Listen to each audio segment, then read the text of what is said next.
Assalamualaikum warahmatullahi wabarakatuh. Shalom. Halo teman-teman. Sebelumnya perkenalkan kami dari kelompok 2 Pendidikan Kepulauan.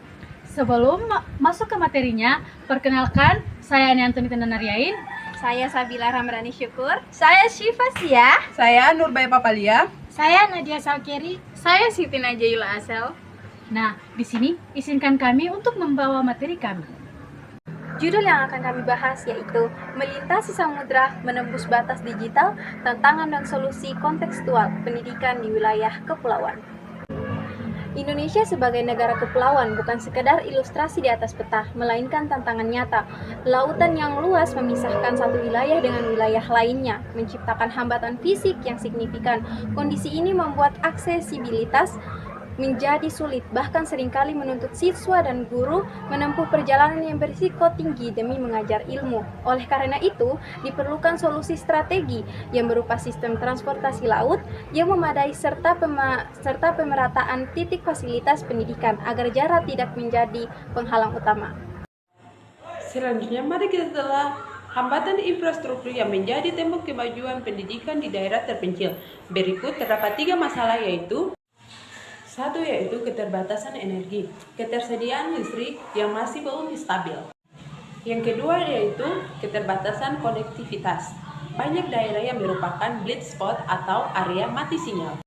Kita masuk yang ketiga yaitu keterbatasan sarana. Jumlah perangkat atau giwai pendukung yang tersedia masih sangat minim. Nah, kondisi ini yang dikenal sebagai tantangan daerah 3T yang menjadi perancangan solusi kita. Untuk menjawab tantangan tersebut, kita perlu mengubah paradigma bahwa digitalisasi tidak selalu diidentik dengan internet.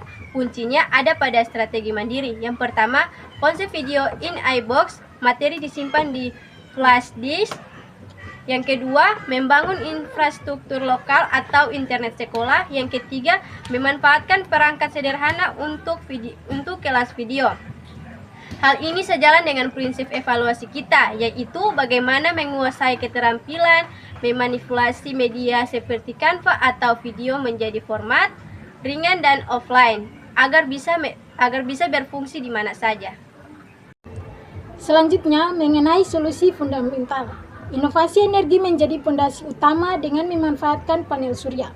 Selain itu, metode pembelajaran harus bersifat kontekstual, mengaitkan materi dengan lingkungan sekitar.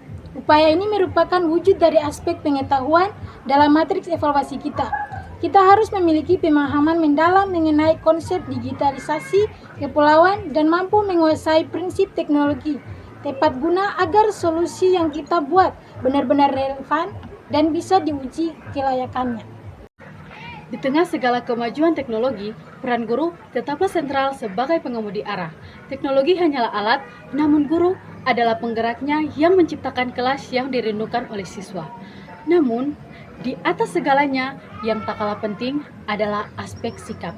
Seorang pendidik harus memiliki kreativitas tinggi dalam problem solving, serta kepedulian dan empati yang besar terhadap keterbatasan yang ada di lapangan. Empati inilah yang menjadi kompas untuk menciptakan solusi yang manusiawi. Dari penjelasan materi yang telah disampaikan oleh teman-teman, dapat disimpulkan bahwa keterbatasan geografis bukanlah alasan untuk kita tertinggal. Dalam implementasinya, keberhasilan pendidikan di daerah kepulauan akan dievaluasi melalui 3 pilar. Yang pertama itu penguasaan pengetahuan dan konsep, yang kedua keterampilan teknis dalam menghasilkan produk solusi, dan yang ketiga itu sikap kreatif serta empati terhadap kondisi daerah. Dengan ketiga hal ini, kita bisa mewujudkan visi, yaitu akses setara. Setiap anak pulau berhak cerdas. Matahari akan menyinari masa depan pendidikan kita. Demikian presentasi dari kelompok kami. Terima kasih.